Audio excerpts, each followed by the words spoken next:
After choosing my objects, which I thought were really interesting, I wanted my first photo shoot to show strong shadows in the same way that Andrea Kertesz has his shadows.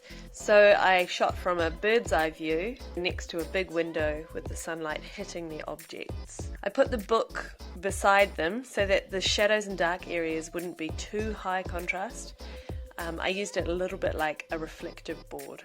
In the two examples you can see, the shadow is lighter from when I brought the book really close to reflect the light. For the second photo, I took it from the same angle, but I wanted to put it on to the white book. I used the top part of the book again as a reflection board, and I feel like this came out really well. For the second photo shoot, I wanted to show more angles, so I had to make a slightly bigger setup. Angles are really important for your photography, and they're also great for showing depth of field. So I wanted to show those two things for sure.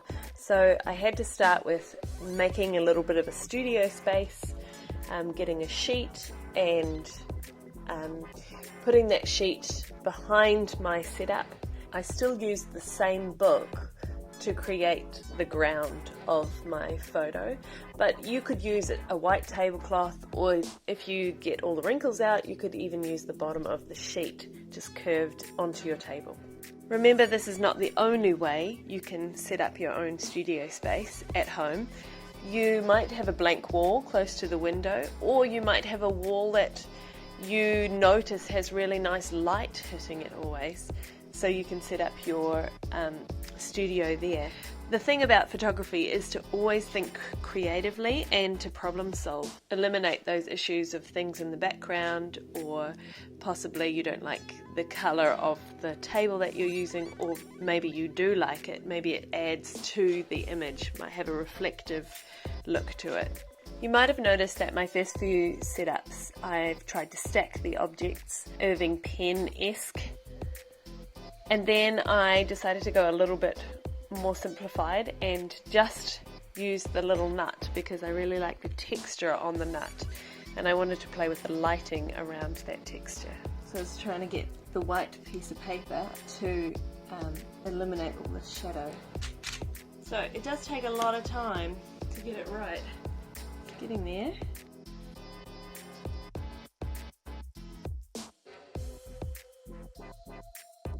This is why it's really good practice to take 16 to 24 photos.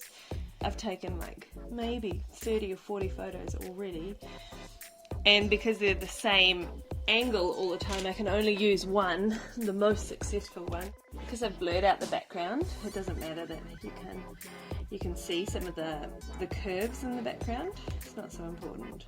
What is important is arranging your objects to take different angles, to look at depth of field, to try many different ways of creating your photograph. Reminder just to look back at Flat Cat.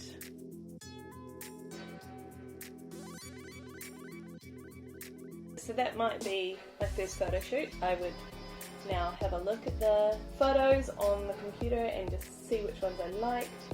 I might have to do a reshoot, so it might be worth it to leave everything kind of here and then come back. And I was focused on the lighting and making sure that everything that was in shot was supposed to be in shot. So I'm quite happy with that.